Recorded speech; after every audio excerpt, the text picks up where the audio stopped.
Welcome, everyone. Can you hear okay? No. Turn it up.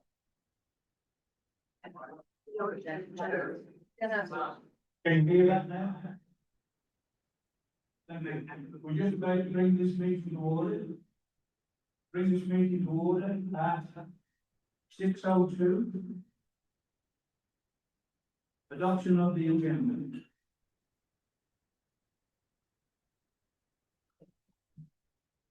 The recommendation is that West Suffolk Council to hereby adopt the special meeting agenda of June 23rd, 2025 as presented.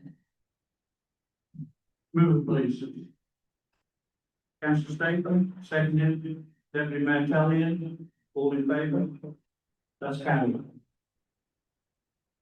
Disclosure of any pecuniary interest? Seeing none.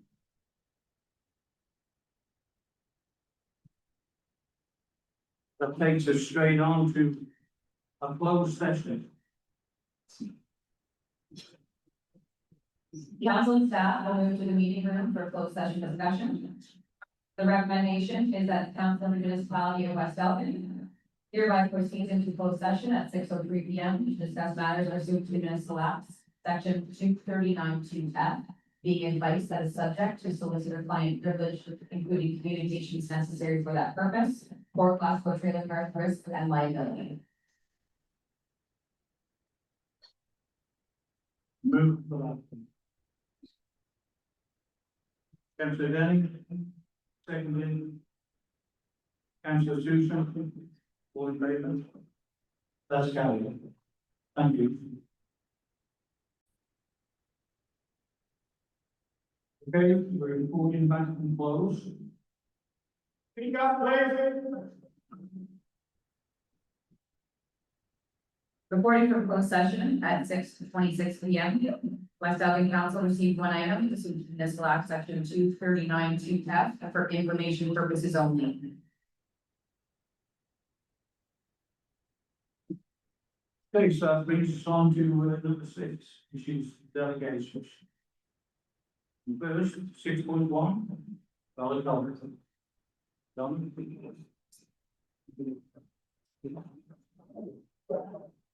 Our delegations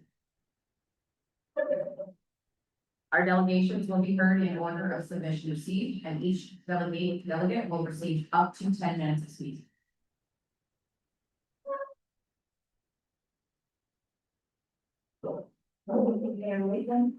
Council on staff.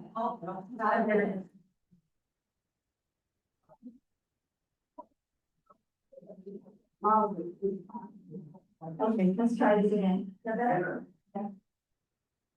Good evening, Mayor Latham, council and staff. Thank you for giving me the opportunity to speak at this special council meeting.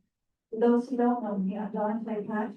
I'm a park president at Fort Glasgow Trailer Park and also a member of the Fort Glasgow Trailer Park Advisory Committee. At this time, I'd like to thank the municipality for sharing the report from Watson Associates prior to this meeting. I do have a few questions regarding some of the potential recommendations. First question is, when will the Fort Glasgow Trailer Park residents receive the inflow for winter storage for our trailers? So the recommendation is that the municipality continues on the ownership. Will there be a confirmation that the $1,000 that is payable in July, that it need not to be paid? In the report from Robert Greenall, seasonal rate increases are listed as 11% year 1, 11% year 2, 9% in year 3. In the same report, the future projected rate increases will be assessed on operational and capital service events. There are numerous updates of capital assets outlined in the memorandum from Watson and Associates in this Greenall. Will these updates proceed as outlined in the memorandum from the Watson and Associates? And just so everyone knows that in the past, the park has paid for all improvements to the sewers, the stairs, the repairs to the monument, etc. So moving forward, that isn't going to change. Will the suggested updates to the washroom for the new booth that cost us $350,000 be completed in 2025? Will there be a replacement for the vacant position in the committee council that was made when the former council resigned? Will new civil staff and committee of council members work with the Fort Glasgow Advisory Committee to update service of these policies and procedures that support reducing liability and response? I realize my questions won't be answered today, but I hope they will be answered in a timely manner. In closing, I would hope that the anxiety and concern that Fort Glasgow Trailer Park residents and West Elgin residents endured over the past 8 months won't happen again for quite some time, if ever. It's unfortunate that the municipal staff, as well as all other stakeholders, spent so much time and effort over the past 8 months, with potentially no change in action. Thank you.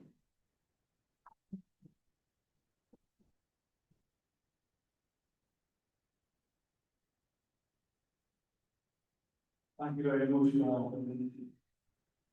I'm sure everybody's taken on from that.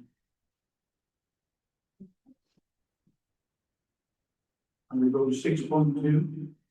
And you're that was the last thing. Please.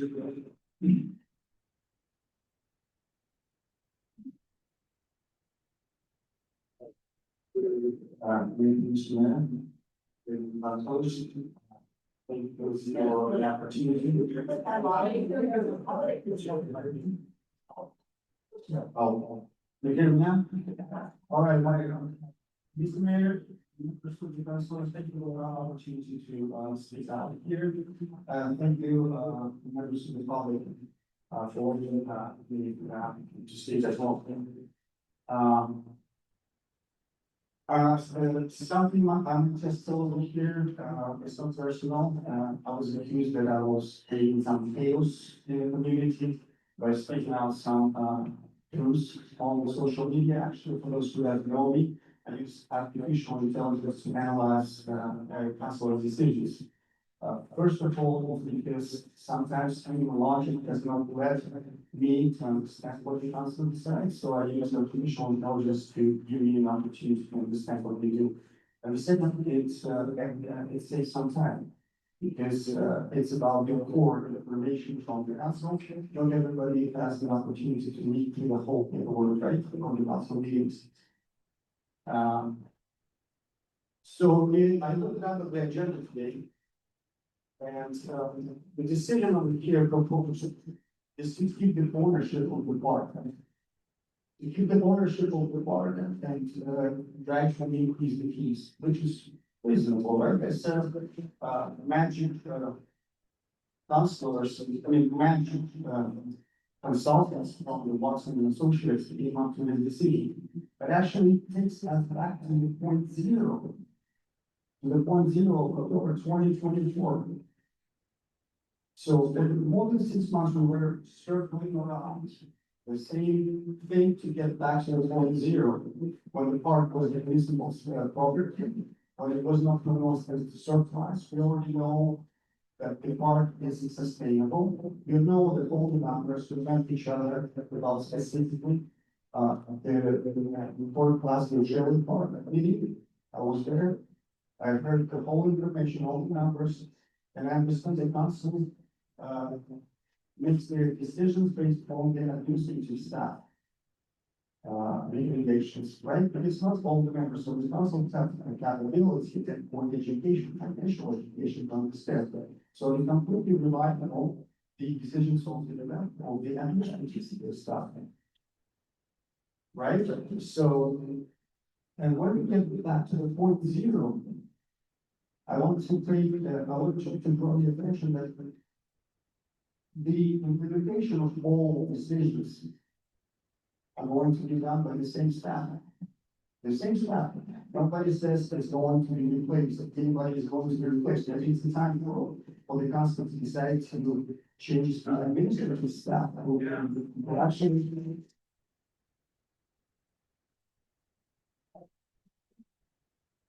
who brought us to the position where we have to 6 months of circle around the same things. It might be the hard personnel decisions.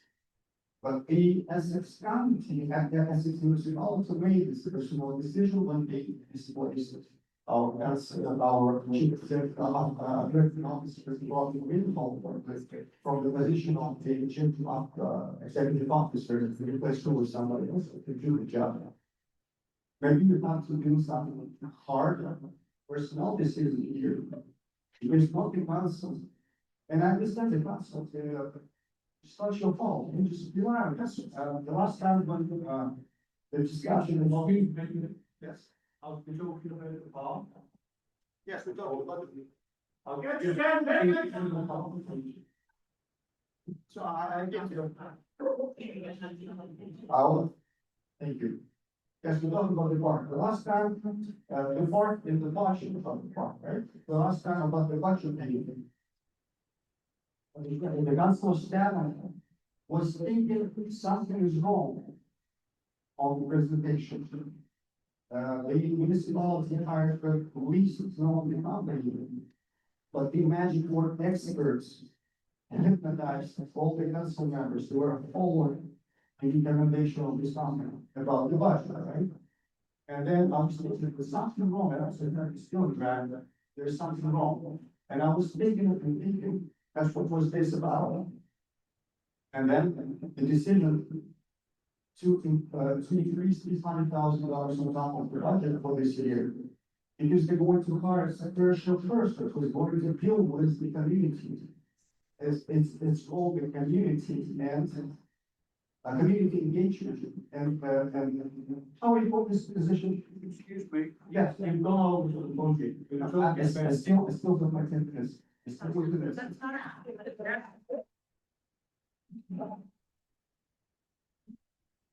I don't go to the frame, and it's called for class of table frame. So now you hire another company, which actually can be five options.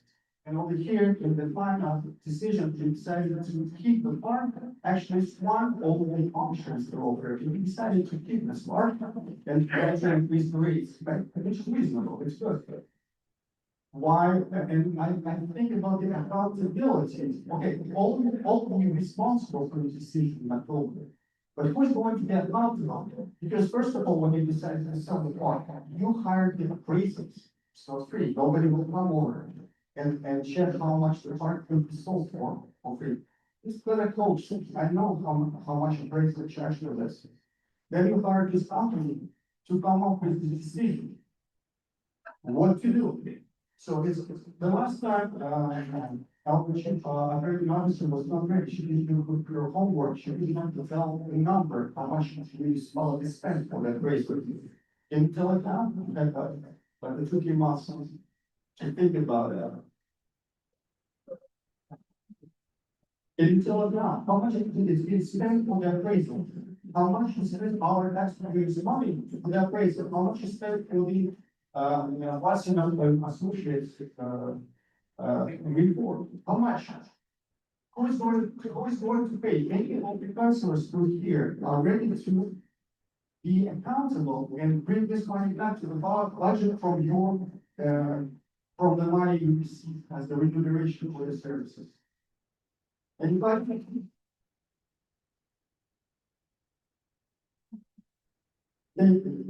So, and again, I'm not creating negativity here. This is positive talk.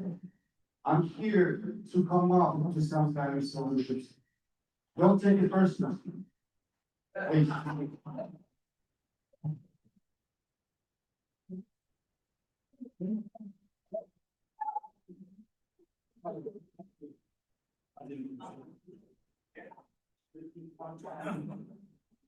Okay, that goes to 6.3, the standard and the.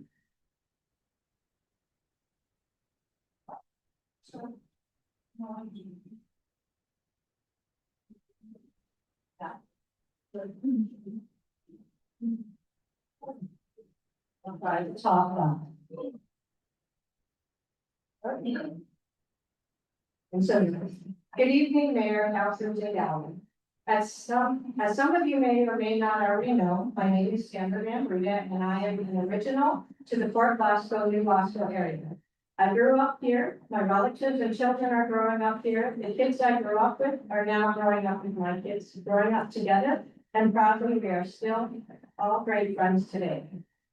I am the president of Rocking Bear, a counselor at the West Elgin Community Health Center volunteer, which includes multiple senior programs, as well as the ambassador for Wellspring Market Cancer Program and the vice chair for the Rodney Accessible Playground. So as you can see, I care.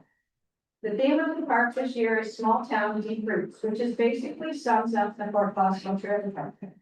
Fort Glasgow is part of my family history from the past, the present, and the future.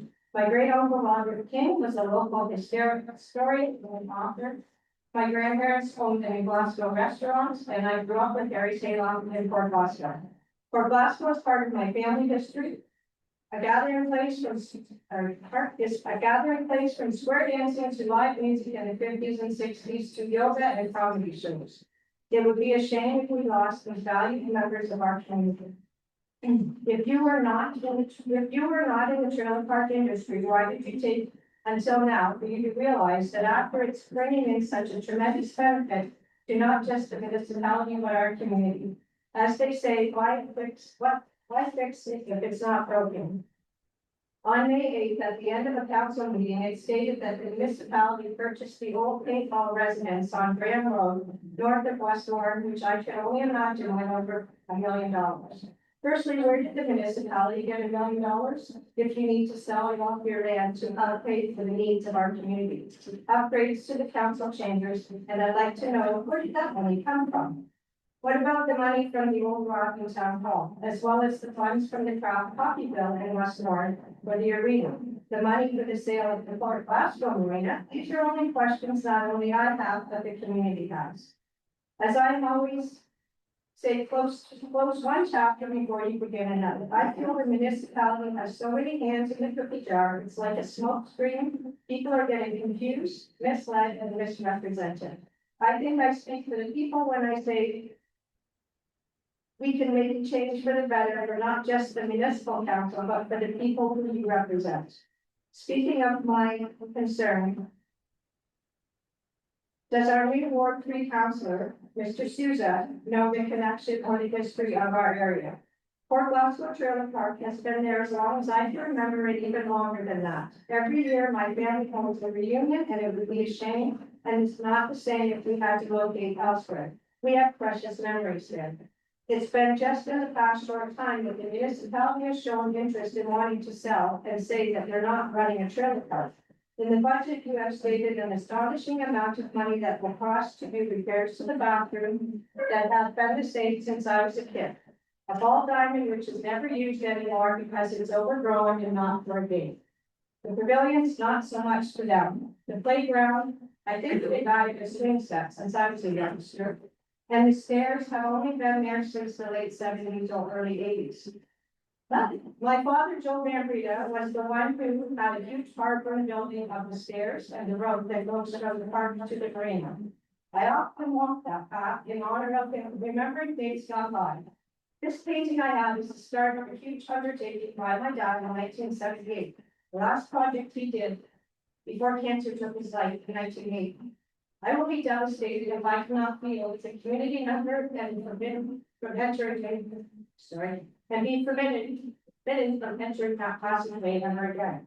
In the last budget, Logan stated that there was going to be an astronomical amount of money having to be spent on the upgrades of the park, the stairs, the food booth, and the washrooms. If the municipality would have maintained these repairs over the past few years, or stop relying on the people of the park, it wouldn't have been such a distant and substantial cost now, because of the inflation of the last few years.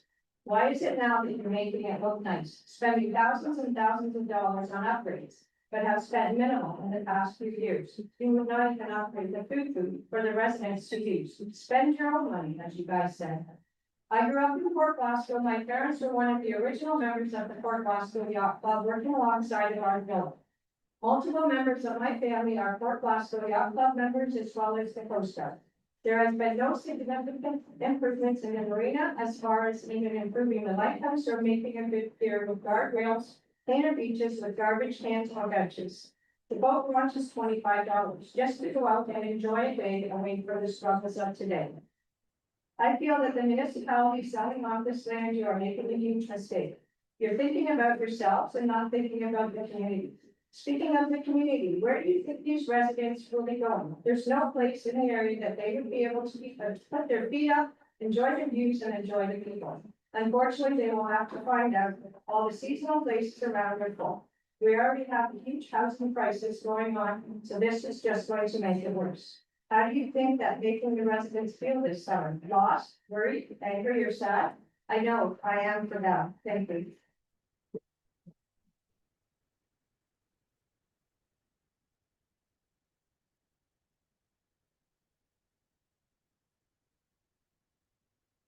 Thank you for that. So we'll move on to 7, which is called Glasgow Trading Law Financial Assessment. Presented by Darrell Ash, Managing Partner, Watson Associates, Economic Development.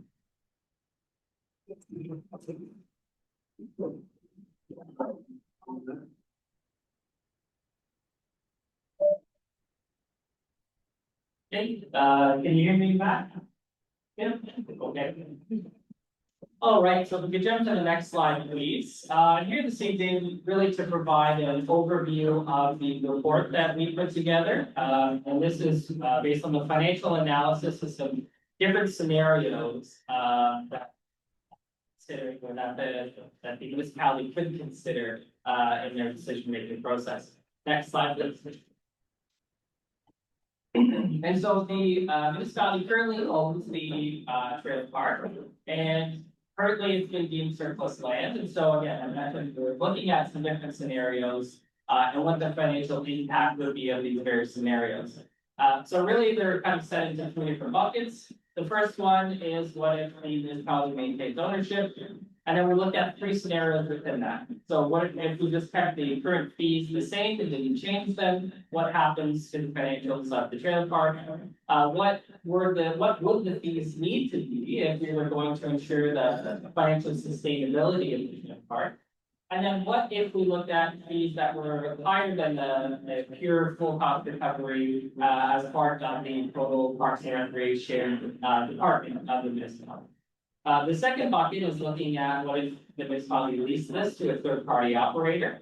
And then the third bucket there, what happens if the municipality were to sell this asset? Next slide, please. And so we're talking about something like 26 acres.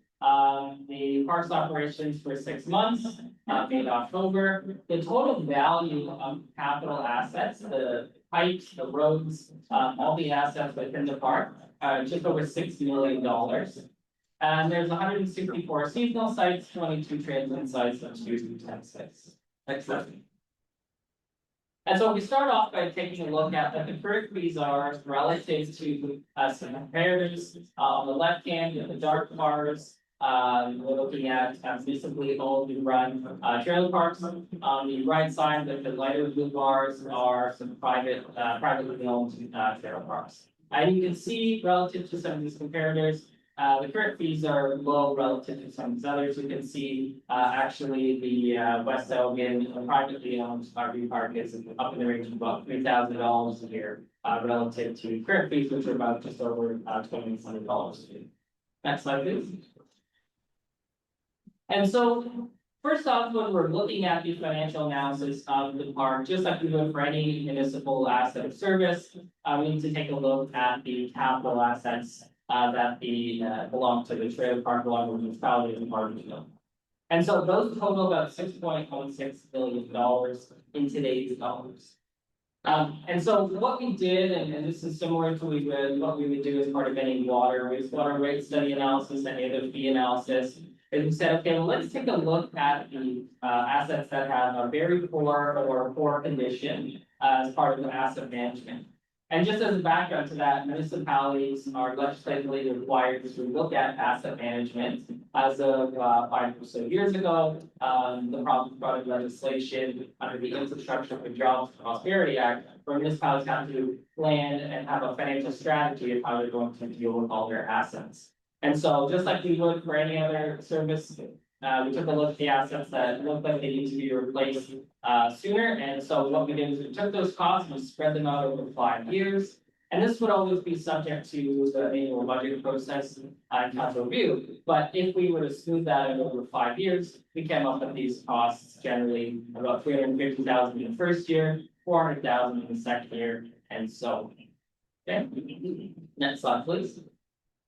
And so when we're looking at assets and capital assets, what we have to keep in mind is that if municipality is financially responsible to replace these assets, we need to be able to replace them when they're end of useful. And so for things like water pipes or wastewater pipes, they have a certain useful life. And if we take the cost of that pipe and we save up money every single year, we should save up enough money that we have enough that when the pipe needs to be replaced, we can replace it. And so if we do that with all the different types of assets and roads, etc., what that would mean is we need to put aside $221,000 every single year just to make sure that we're either replacing capital assets or saving up to replace capital assets. Okay, so that needs to be factored into the analysis. So if we take a look at the existing reserve fund that the trail card set aside for, it has about $940,000 in it. But again, if we take a look at the capital assets that are poor or very poor assets that need to be replaced in the next 5 years, that will bring down that reserve. Next slide, please.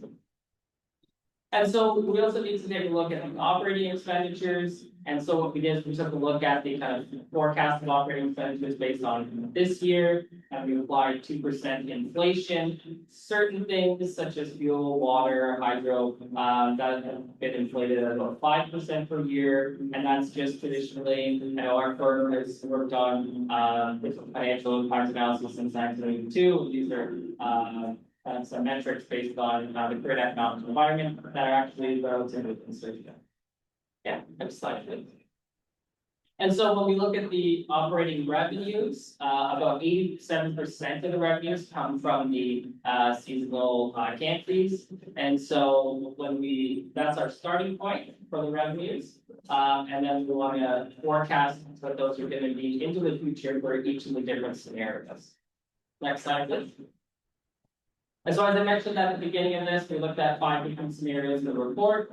The first 3 is if the municipality maintains ownership, starting off with 0% annual fee increases, what happens? And then for scenario 2, we'll look at what the fees need to be to provide financial sustainability, to make sure we're replacing, putting aside money for all the capital assets, anybody operating, etc. And then 3, what about if we were to be slightly higher, and incorporate that as part of the parks and recreation streams. And then what happens if we lease? What are some of the considerations? And then inclusive. Next slide, please. So we took a look at the analysis and there's more detailed charts in the report. But if we didn't increase the fees and we have these expenditures over time, what happens is there's a deficit. And so there's not enough money based on the current fees to show financial sustainability of the park. And so what happens is over time, if we're setting aside that $221,000 every year or spending it like we should be, what happens is there's a deficit every starting in 2028, there becomes a deficit, and then that deficit grows for the rest of it. Okay, so that means if the municipality were to continue with this approach, the taxpayers of the municipality will be paying towards the operations of the park. Next slide, please. And so just as a consideration, looking at the principal residence of the occupants of the park, about 8% are from Elgin County, and the number are from outside of Elgin. So just something to consider as part of the analysis. Next slide, please. And so when we look at scenario 2, what would the fees need to be to provide financial sustainability for the park? When we took a look at the capital costs, we took a look at the operating costs, took a look at saving into the bank account to make sure you have those funds, and we forecast that out to 2050. And so what that showed is if we're going to provide financial sustainability, the rates will need to increase by 11% in the first 2 years, and then 9%, and then it can increase at inflation thereafter 2%. Now, this would be subject to review, let's say typically municipalities review these types of fees every 5, maybe 10 years. So that would be a consideration, but every so often periodically you come back and review these fees to make sure you're keeping up pace with capital costs and other factors. Next slide, please. So scenario 3 was to consider, well, what if the fees were slightly higher than those? And they could be, go towards parks and recreation services in the municipality in general. And so when we prepare fees and charges for a number of aspects, there's planning fees, if you're gonna go to, submit a planning application or building fees, for example. A lot of these have the same principle behind it, same thing as water and wastewater fees, full cost recovery. And so municipality is empowered to impose these charges under Part 12 of the Municipal Act. I mean, generally, the concept is full cost recovery charges. So if municipality want to consider something as, you know, maybe a higher fee that goes towards parks and recreation services generally in the municipality, then we'd have to restructure the reserve. It wouldn't be a reserve dedicated solely to trailer park. It would have to be general municipal parks and recreation services reserve, and that could potentially be something subject to a legal opinion enough. Next slide, please. And so scenario 4 then was leasing it to a third-party operator, and so the operations went from municipality to a third party. So, Yeah, so here, thank you. So I didn't know the thing. So the fourth scenario then is the leasing to a third-party operator, and so potentially there would be some risk that would be kept by the municipality in this situation. You can try through an RFP process and try to put it into a contract that the third party operator would incur the risk. But there's some risk for the municipality if things didn't work out with that operator and it had to be taken back over by the municipality. And so the consideration if someone was going to lease this, let's say the third party operator is a business, the municipality's risk is going back to the capital assets and having to replace those capital assets. The risk is about $220,000 a year is the risk. So in considering to lease to someone, then the fee should be somewhere between 0 and that to make sure that the municipality has been setting aside the money should something happen and have to take over the assets. Next slide, please. And lastly, we took a look at what happens in a sales scenario. So if we took a look at the current condition, I think there was an appraisal done previously that showed it was about 2.11 million, and that was in 2021. Taking a look at some recent sales of trailer parks, we looked at a number of properties, about 76. We looked at the kind of cost per acre. It looks like it could be in the range of about 4 or 5 million, but that would have to be subject to an appraisal, and it's a very specific market, so it again will have to be reviewed. One consideration of the municipality is if the ownership of the roads, the water lines, the wastewater pipes, all facilities moves to another entity, then they lose the ability to incorporate that into the debt capacity. And so I can speak about that a little bit next time. Next slide, please. So just to summarize kind of some of the risks and challenges between the scenarios. If we take a look at scenario 1, no fee increases, I think based on the financial analysis, we can see that's not sustainable. There would be some required capital upgrades, and then that asset management requirement to save for the replacement of those assets need to be funded by taxpayers. Scenario 2 says, okay, well, what's the fee we need to make this financially sustainable? That's good. The risk there is still that there's a responsibility of operating and maintaining the park by the municipality. Scenario 3 would require a change in the reserve structure, so that it would be just considered part of parks and recreation services, and subject to a legal opinion, eventually could be undertaken. But yet still operating the parks the same versus there. Scenario 4 in leasing it appears that there would be the operations would go to whoever's leasing the park, but the municipality is still ultimately responsible for the assets, they maintain the ownership of the park. So there's some risk if they don't comply with the terms of the lease and the funds is taken back over, then there's some risk in that. Okay, and then Sylvan Park, understanding risks in owning all of the assets, but on the next slide, we'll talk a little bit about some of the pros and cons. And so pros and cons, so scenario one, status quo, maintain ownership of the assets, but the reserve will be in the deficit and that will be funded by the taxpayers. Scenario two provides for full cost recovery of the cost of the park. And the municipality would maintain the ownership, but it would have more fee increases to the trailer park occupants. Similarly, for scenario three, and there would require some restructuring of the reserve in the municipalities. Scenario four, there's risks in there's still oversight required by the municipality, and then there's risk if whoever leases doesn't maintain capital assets as they should. And then lastly, for scenario five, it's the pros is a one-time revenue, and you can potentially take that money and invest it, and some interest. But on the con side, what happens is there's a reduction in the municipal capital assets, reduction in their revenues, and reduction in the municipality's debt capacity, so ability to issue debt is reduced because of that. And with that, concludes my presentation. Happy to answer any questions. Thank you very much. Thank you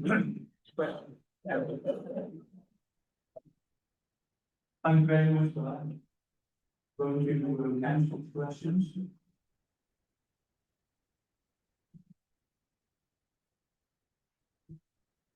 Council Can you hear me? Thank you, through the chair. Thank you for the presentation, and I'm sure I speak for everybody here who says thank you for really boiling all of this down to some clear points that equate to different options for our community to be able to consider. So based on your presentation, it appears to me that option number one and option number two are essentially status quo. One of the main reasons why council has contemplated making a change to Glasgow trailer park was to be able to redirect resources into other projects. So option one and option two seem to me to not really accomplish a whole lot other than what's happening right now.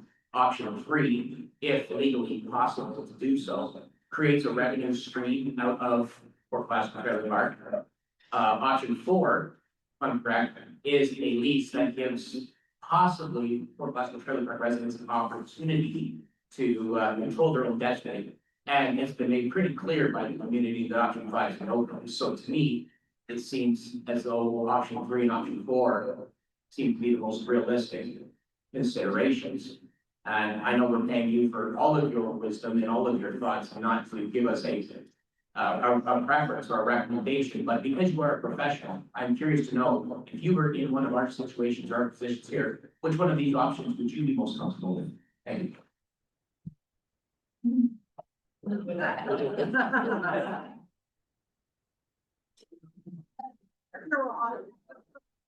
So through the mayor, and thank you, I appreciate the question. You're right, I think status quo, being option being kind of 1 and 2, 3, or 1 and 2 are status quo. Option 3, I think we need to seek a legal opinion to confirm that approach is reasonable and that within the bounds of your ability. In that you're merging the parks and recreation system. So I think it's something you can do, just seek a legal opinion. Option 4 being the lease, it appears to put some risk onto the municipality, and so if you had to put it on the spot, I guess you have. I would probably consider one of the maintaining scenarios. That's if it was my decision, but it's not option 4. Thank you. Further questions?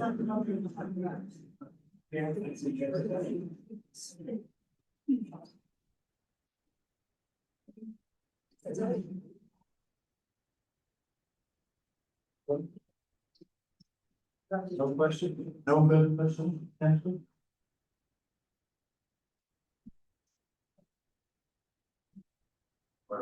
I have a question. Am I allowed to ask? No, I have a question. Good question, council. So we move this one? Well, let's try that.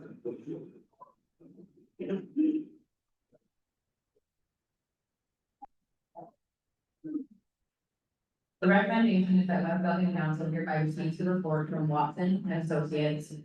And that council approves the recommendation to maintain the ownership and management of the park in a total cost recovery scenario. And that council approves the recommended 3-year seasonal rate increases. And that council directs staff to research and implement best practices for a recreational trailer park to update the service and use policies and procedures that support reducing the liability and risk costs. And that council directs staff to review its operational structures and implement policies and procedures that support operational efficiencies.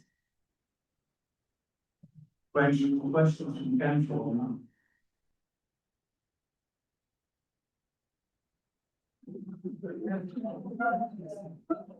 Yes, council Susan. Mr. Mayor.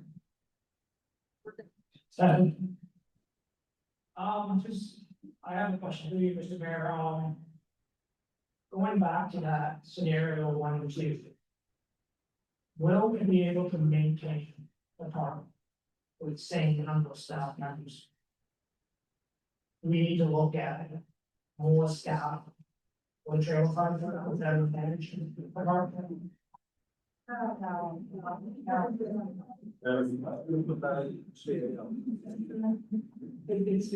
Through you, Councilor Sousa. The question is, can you not hear? Right up close. Thank you, Councilor Sousa. That is identified then in the recommendation that staff will go back and look at best practices, they will look at the management operating structure as currently it is. And then they will come back to council with what would be best practices for ongoing maintenance and operation of the park. And then, of course, that's why we identify further that operating and capital budgets also have to be looked at, and taken into account when looking at how we budget accordingly for the park. Thank you. Thank you. Thank you. Further questions? Yeah, thanks for staying. Cassie? Okay, okay. So just to be clear, through you, Mr. Mayor, this recommendation, to Terry, move forward, but this is the option that we don't increase beyond what the recommended increases is the 9%, I'm sorry, 11%, 11%, 9%, and is that correct? I just want to be clear. Thank you, Mr. Mayor. The recommendation is to accept the recommendation as proposed by Watson, since in order to get a cost recovery, it would be 11, and 9 for 3 years. But then also delineate that services operational and management structures that we also need to put into place to make sure that we're operating an efficient term. Thank you, Madam CEO. So if I understand correctly, this is option number 2. Thank you. Thank you.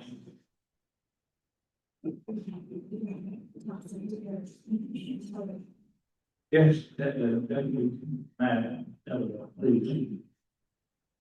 Thank you. Thank you, through the chair. My question is, Mayor, exactly, I guess, for CEO and for what's associated.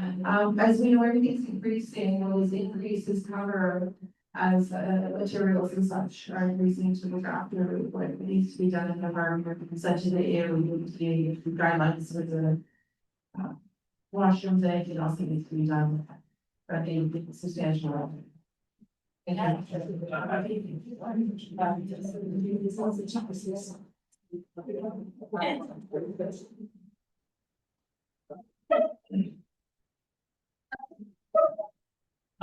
So through Mr. Mayor, yeah, so the analysis looks at the operating costs and capital costs today, and does provide for inflationary adjustments throughout, and so, 2% for most things, 5% for some things. But I think similar to any other rate analysis, we probably want to revisit that every so often, periodically, it's to send my presentation, maybe it's 5 years or what have you, just to reassess the costs relative to the current economic environment. Thank you, madam, really appreciate it. I appreciate you coming to say thank you, speak to these people, and speak to them, Pastor Juan.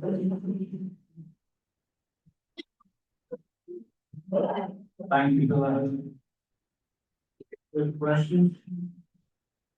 Yes, Councillor Stable.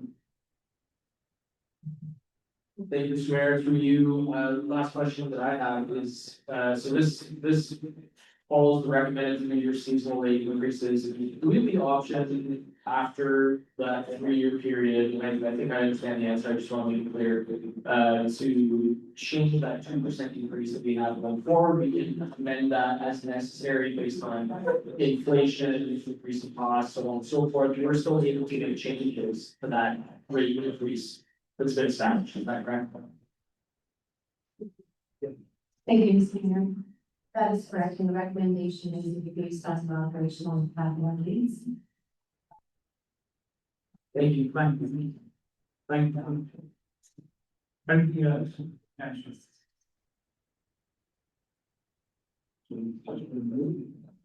So I'm looking around the table, there's no further questions from council. Do we have a mover on this? Yes, I see a mover. Further questions from council? Do we have a second? Thank you, Deputy Mayor. Further questions from council?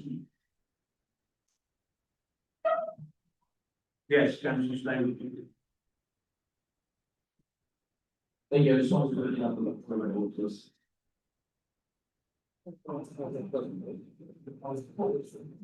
Yes, I can't see why you would have reported.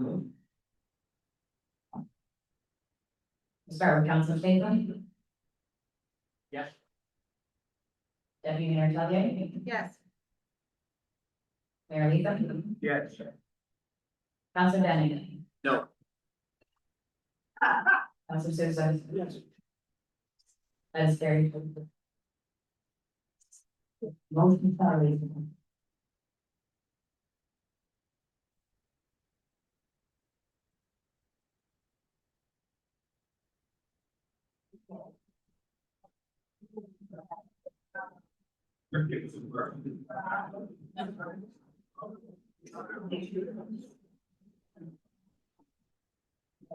Carrying on to aim to completion of the bylaw. That bylaw 2025-08, being a bylaw for the current proceedings of the special meeting of council held on June 23rd, 2025, be read first, second, third, and final time. Move, please. Deputy Mayor Tellier. Secondly. Councillor Stapleton, all in favour? That's carried. And that brings us to 9, which is adjournment. That the council of the municipality of West Elgin hereby adjourns the special meeting of council at 7:12 p.m. to meet again at 4:00 p.m. on Thursday, June 26th, 2025, or at the call of the chair. Move, please. Mr. Stapleton. Seconded. Councillor Susan, all in favour? That's carried. Thank you. Thank you very much for attending. Thank you.